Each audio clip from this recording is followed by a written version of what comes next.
साथियों, जय श्री कृष्ण।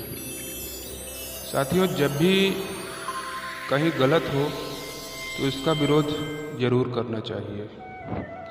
इसको एक दृष्टांत के माध्यम से समझाता हूँ। जटायु, पक्षीराज जटायु का नाम हम लोगों ने सुना ही होगा। जटायु सीता जी को बचाने के लिए रावण से युद्ध कर बैठा और युद्ध में बुरी तरह घायल हो गया। जटायु के दोनों पंख रावण ने काट डाले और जटायु गिरकर जमीन में एकदम अंतिम अवस्था पे आ गया। अब उसको जटायु, गिद्धराज जटायु को लेने के लिए मृत्यु लोक से आई, मृत्यु लेने के लिए आई।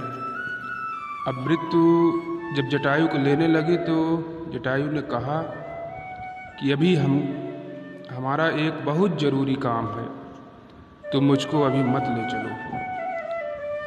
तो मृत्यु खड़ी हो गई और कहा कि क्या काम है। तो बताया कि अभी ये जो संदेश है सीता मैया को रावण उठा के ले जा रहा है, इसको हमें श्री राम जी को बताना है, और जब तक मैं ये अंतिम काम अपना नहीं कर सकता तब तक तुम मुझे नहीं छू सकती हो।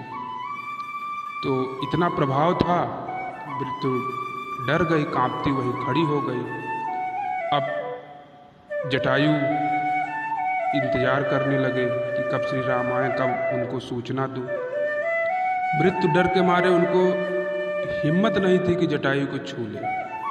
वो इंतजार करती करती कांपती हुई मृत्यु एक किनारे खड़ी थी और जटायु भगवान का ध्यान करते हुए प्रभु श्री राम का इंतजार कर रहे थे।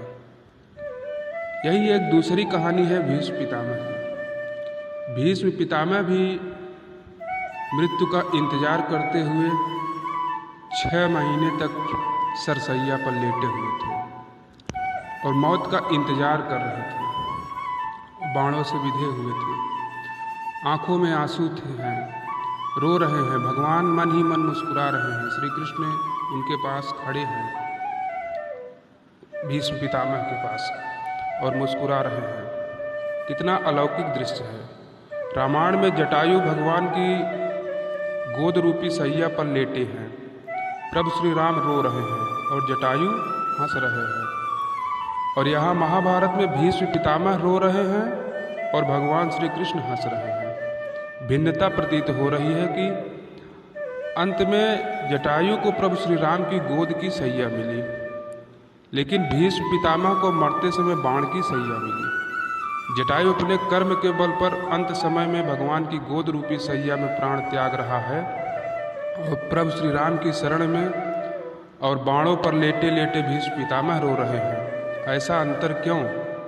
ऐसा अंतर इसलिए है कि भरे दरबार में भीष्म पितामह ने द्रौपदी की इज्जत को लुटते हुए देखा था, विरोध नहीं कर पाए थे। दुशासन को ललकार देते, दुर्योधन को ललकार देते, लेकिन द्रौपदी रोती रही। इसका परिणाम यह हुआ कि द्रौपदी चीखती चिल्लाती रही, लेकिन भीष्म पितामह सिर झुकाए बैठे रहे, नारी की रक्षा नहीं कर पाए। उसका परिणाम यह निकला कि इच्छा मृत्यु का वरदान पाने पर भी बाणों की सैया मिली और जटायु ने नारी का सम्मान किया, नारी के सम्मान के लिए अपने प्राणों की आहुति दे दी, तो मरते समय भगवान श्री राम की गोद मिली। जो दूसरे का साथ गलत होते देखकर भी आंखें मूंद लेते हैं, उनकी गति भीष्म जैसी होती है, और जो अपना परिणाम जानते हुए भी औरों के लिए संघर्ष करते हैं, उसका महात्म्य जटायु जैसा होता है और वह कीर्तिमान होता है।